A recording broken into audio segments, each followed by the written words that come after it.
Bonsoir et merci de votre fidélité à notre émission Niwod Soir sur Niwod Info 1. Le Kenya a accueilli ce mercredi le président iranien Ibrahim Raisi lors d'une rare tournée de 3 jours sur le continent africain. Quels sont les enjeux de cette visite rarissime? On en parle avec notre éditorialiste Mamadou Diouf. Bonsoir et bienvenue sur le plateau de décryptage. Merci beaucoup. Bonsoir Charlotte. C'est la première fois qu'un président iranien se rend en Afrique depuis plus de 10 ans, après l'étape du Kenya, où il doit rencontrer le président William Ruto. Raisi se rendra également en Ouganda, puis au Zimbabwe. Pourquoi l'Iran a-t-il attendu une décennie pour renouer avec l'Afrique? Il faut dire que ce qui se passe en Iran actuellement, c'est la même chose qui se passe partout. On a vu la Russie qui est en train de renouer fortement avec l'Afrique. On voit Israël qui fait exactement la même chose. Mais la première chose, c'est que les Iraniens se sont dit pourquoi pas nous. Et le pourquoi pas nous est pertinent parce que n'oublions pas que après la révolution iranienne de 79, les Américains ont commencé à faire pression sur l'Iran à travers des sanctions et à faire pression même sur les autres pays pour des sanctions contre l'Iran. Ces sanctions ont augmenté durant la période de la guerre Iran-Irak au début des années 80. Cette sanction a augmenté davantage quand on a accusé l'Iran de vouloir fabriquer l'arme nucléaire. Mais l'Iran aujourd'hui subit une sorte d'étau, aussi bien sur le plan diplomatique que sur le plan économique. Les Américains ont tout fait pour les isoler d'un point de vue diplomatique. La même chose sur le plan économique, parce que quand ils mettent les sanctions sur le plan économique, une entreprise qui travaille avec l'Iran, les Américains vont dire nous ne travaillons pas avec cette entreprise, même si cette entreprise n'est pas une entreprise américaine. L'Iran ne va pas rester enfermé dans cette cage, j'allais dire. Ils sont obligés d'aller chercher d'autres partenaires, aussi bien d'un point de vue diplomatique que d'un point de vue économique, pour pouvoir également assurer le développement de leur pays. Le leader iranien, lors de ce déplacement, est accompagné de son chef diplomatique et d'une délégation commerciale. Téhéran est-il à la recherche justement de nouveaux alliés et d'opportunités commerciales? Mais ils l'ont dit clairement. Ils ont dit clairement que la tournée a plusieurs visées. Il y a une visée qui est la visée diplomatique. Il y a une visée économique et commerciale. C'est pourquoi il y a plusieurs hommes d'affaires qui l'accompagnent et qui participent à des travaux. Il y a même des forats qui sont prévus au niveau des pays dans ce cadre. Le Kenya qui a été visité, ils ont déjà signé 5 accords pour dire que ce n'est pas une visite juste pour venir faire de la diplomatie. Il est venu, on l'a accueilli, il est reparti. L'autre élément, l'Iran a ses armes à vendre. Les gens l'oublient. On parlait hier de la guerre entre l'Ukraine et la Russie. L'Iran vend des armes à la Russie. Si la Russie peut acheter les armes de l'Iran, les Africains également pourraient être intéressés par ces drones iraniens que la Russie utilise dans la guerre contre Entre autres pour combattre le terrorisme, etc. Mais ça veut dire simplement que l'Iran est certainement en train de vouloir reprendre sa place dans le concert des nations. Puisque pendant un temps, sa zone géographique qui est un peu l'espace du Golfe, où il est avec les pays arabes, ce qu'on appelle les monarchies du Golfe, mais les relations diplomatiques étaient rompues avec l'Arabie saoudite. C'est tout récemment que les relations sont revenues parce que la médiation a été faite par la Chine. Après l'Arabie saoudite, les autres monarchies du Golfe ont également repris pratiquement leurs relations avec l'Iran. Donc l'Iran est en train de reprendre sa place. N'oublions pas qu'avant cette visite, le président est allé en Indonésie. Tout à fait. Pour également regarder ce qui se passe. Il est allé à Cuba, il est allé au Venezuela, il est allé au Nicaragua, etc. Donc vous avez une offensive, effectivement, d'un pays qui veut sortir de l'étau dans lequel les Américains l'ont enfermé pendant fort longtemps, ce qui empêche à ce pays de pouvoir décoller comme il se doit, parce que l'Iran également a des choses à mettre sur le marché mondial d'un point de vue technologique, en matière d'élevage, en matière d'agriculture, de pêche. D'ailleurs, même dans les accords signés avec le Kenya, vous avez ces éléments. Justement, quels sont les atouts de ce pays-là, l'Iran? Mais d'un point de vue technologique, vous avez un pays qui a fait des avancées extraordinaires, mais qui était obligé de le faire. Je me rappelle encore pendant la guerre Iran-Irak, on interdisait aux gens de vendre à l'Iran toutes sortes de matériel pouvant lui permettre de renouveler ses avions, de les réparer, etc. Mais les Iraniens ont été obligés de fabriquer eux-mêmes ces choses. Et ça fait que ça a créé un développement d'un point de vue technologique extrêmement important parce qu'il y avait une nécessité absolue qui était là pour pouvoir défendre le pays. Mais depuis lors, les sanctions ont continué parce que quand on sanctionne, souvent on sanctionne également sur ce plan. Il ne faut pas qu'on accepte qu'ils puissent accéder à un certain niveau d'un point de vue technologique. On ne veut pas qu'ils y arrivent. Mais quand on ne vous les donne pas, vous êtes obligé de les fabriquer vous-même. Cet étau a permis à l'Iran, d'un point de vue technologique, d'avoir un développement extrêmement important, mais personne n'est au courant parce que diplomatiquement également, ce pays est un peu sous un voile que les Américains les cachent pour que les gens ne voient pas ce qui se passe dans ce pays. Le président iranien a tenu à saluer le continent des opportunités parlant d'Afrique lors de sa rencontre avec son homologue kenyan. Justement, est-ce que l'Afrique est devenue un champ de convoitise entre l'Occident et la Russie à couteau tiré depuis l'invasion russe en Ukraine? Mais bien sûr, c'est un champ diplomatique puisque au niveau des Nations Unies, les Américains, les Français également l'ont fait en nous disant mais on ne vous comprend pas, il faut que vous soyez contre la Russie. Ils n'ont même pas accepté la neutralité. Même la neutralité, ils n'ont pas accepté, alors que vous avez des pays actuellement en très bonne relation avec la Russie qui sont plutôt dans une logique de pour la Russie que de neutralité. Mais c'est parce qu'effectivement, il y a plusieurs enjeux. Le premier enjeu qui intéresse le plus les gens, c'est ce qui existe ici comme potentialité en termes de ressources naturelles, mais en termes également de développement. Dans beaucoup de pays, si tu veux construire une autoroute, tu vas faire ça où? En matière de grands travaux, ils ont fait l'essentiel. C'est ici en Afrique qu'il y a encore à boire et à manger en matière de grands travaux et ça mobilise énormément d'argent. Ça intéresse les gens, les ressources intéressent les gens. Il y a cette revendication qui n'a pas encore pris forme, qui n'a pas encore donné de résultats, qui veut que l'Afrique devienne un membre permanent au niveau du Conseil de sécurité des Nations Unies.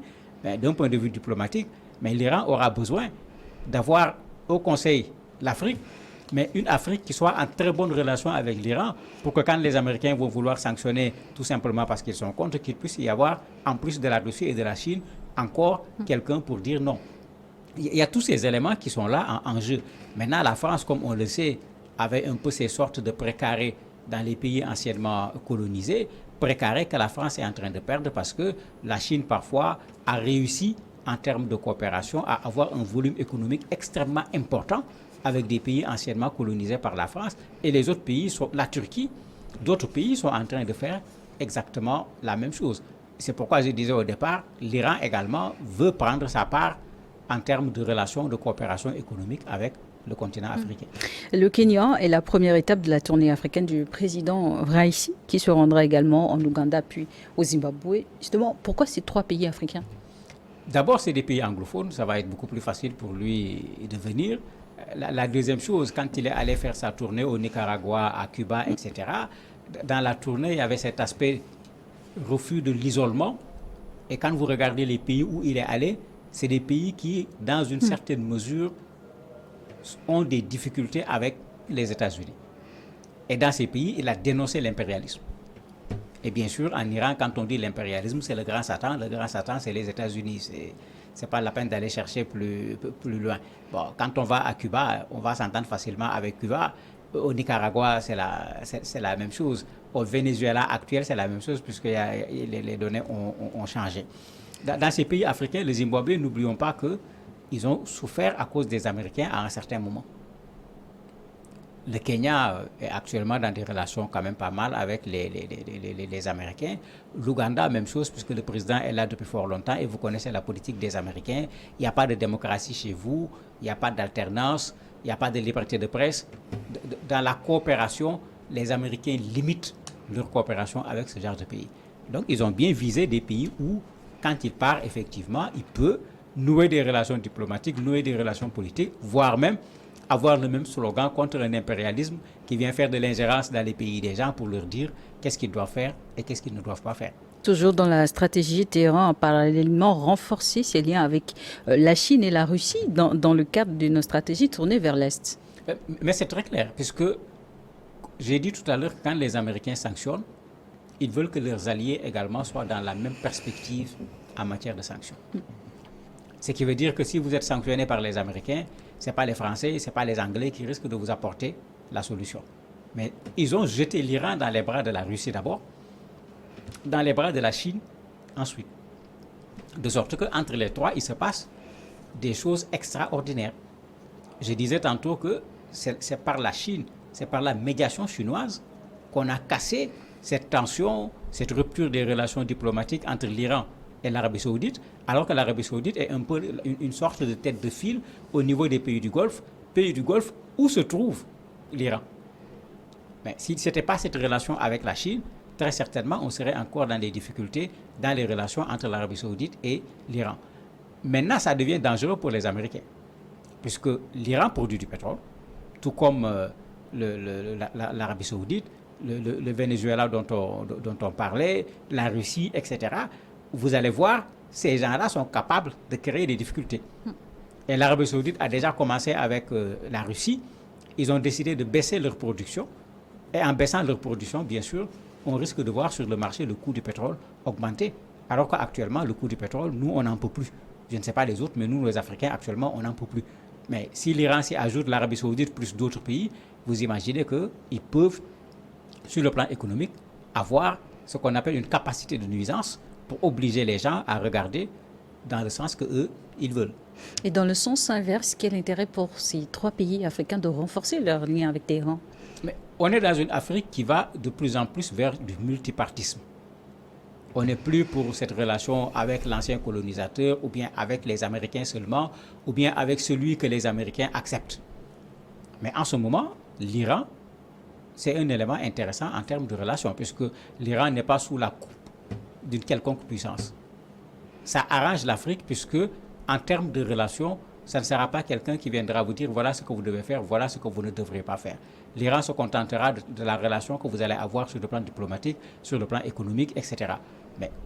Et ça participe également à cette multiplication des partenaires qui vont obliger les partenaires traditionnels qui se croyaient être des rois sur le continent africain à se rendre compte que ce n'est pas vers eux seulement qu'on peut se tourner pour régler un certain nombre de problèmes parmi les problèmes qui sont en Afrique.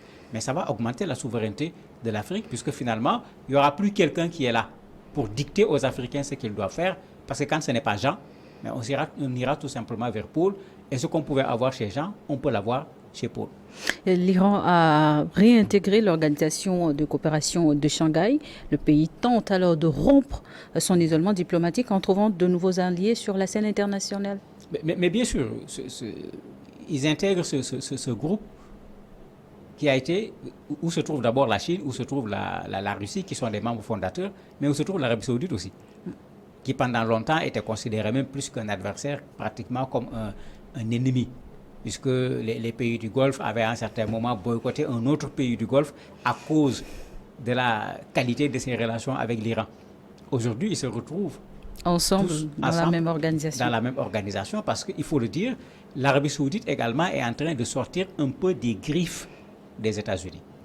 Rappelez-vous la campagne de Biden qui disait qu'il ne va jamais pardonner à l'Arabie Saoudite l'assassinat de Khashoggi au niveau de la Turquie. De la Turquie. Mais quand ça a chauffé, Biden est allé en Arabie Saoudite supplier les Saoudiens d'augmenter la production de pétrole pour régler la crise mondiale sur le plan énergétique. Les Saoudiens ont refusé. Mais ça veut dire que là où on va retrouver l'Arabie Saoudite, la Russie, l'Iran, mais vous avez encore un bloc qui se constitue et on va un peu dans le sens de ce que la Russie est en train de faire également avec cette guerre, casser ces gens-là qui considèrent qu'ils sont les maîtres du monde et que les gens doivent considérer que c'est eux qui doivent penser pour le monde, c'est eux qui doivent dire ce qui est bien pour le monde ou pas, aussi bien sur le plan politique, sur le plan économique, sur le plan diplomatique, mais ce n'est pas la Russie qui va se fâcher quand on va voir l'Iran intégrer ce conseil au niveau de Shanghai. Ça participe encore à ce qu'on appelle déjà l'après-guerre, parce que ce qui est sûr, c'est qu'après la guerre Russie-Ukraine, les relations internationales vont se présenter sous une autre forme obligatoire. Et entre Téhéran et Washington, le ton ne baisse toujours pas sur la question du nucléaire. Le ton ne baisse pas sur la question du nucléaire parce que les Iraniens ne sont pas fous. L'arme nucléaire, c'est ce que les gens oublient. Ce n'est pas seulement une arme d'un point de vue militaire. C'est une arme de souveraineté également. Quand vous l'avez, on ne vous regarde plus comme on regarde celui qui ne l'a pas. On ne vous attaque pas comme on attaque celui qui ne l'a pas. Mais tout le temps, pourquoi ils n'ont pas attaqué la Russie depuis longtemps? Mais ils savent la capacité de riposte de la Russie, surtout sur le plan nucléaire. Pendant toute la guerre froide, pourquoi les Américains n'ont pas attaqué la Russie? Pourquoi la Russie n'a pas attaqué les États-Unis? Mais c'est pourquoi, moi, je le dis clairement à chaque fois, mais soit personne ne possède l'arme nucléaire, soit que ceux qui peuvent posséder l'arme nucléaire n'ont qu'à posséder l'arme nucléaire, parce que derrière l'arme nucléaire, il y a leur souveraineté. Mais je ne peux pas comprendre que des gens prennent l'arme nucléaire, ils gardent chez eux, et ils disent aux autres, vous n'allez pas avoir l'arme nucléaire. Non. Si on est d'accord que c'est une arme de destruction massive, elle n'est pas bonne pour l'humanité, mais qu'on fasse un accord, qu'on détruise l'ensemble de ces armes de destruction massive chez tout le monde. À défaut, mais que chaque pays prenne ses responsabilités, parce que comme on l'a vu dans cette guerre Ukraine-Russie, on ne sait pas d'où la guerre va venir, et si vous n'avez pas les moyens de vous défendre, il est clair qu'on va vous écraser, les organisations des droits de l'homme vont parler, et puis après on passe dessus, on passe à autre chose. Mamadou Diouf, pour terminer, à l'exemple des autres continents, en quoi est-ce que l'Afrique aujourd'hui doit chercher à renforcer son influence? Ce qu'on doit faire, c'est de comprendre qu'on a déjà une faille au niveau de l'Afrique aujourd'hui, c'est le fait que certains de nos pays sont de tout petits pays. Donc à l'échelle mondiale, quand on nous prend pays par pays, c'est la vérité et il faut le dire clairement, nous ne pesons absolument rien. Parce que quand on quantifie le continent africain, nous sommes autour de 2% de l'économie mondiale.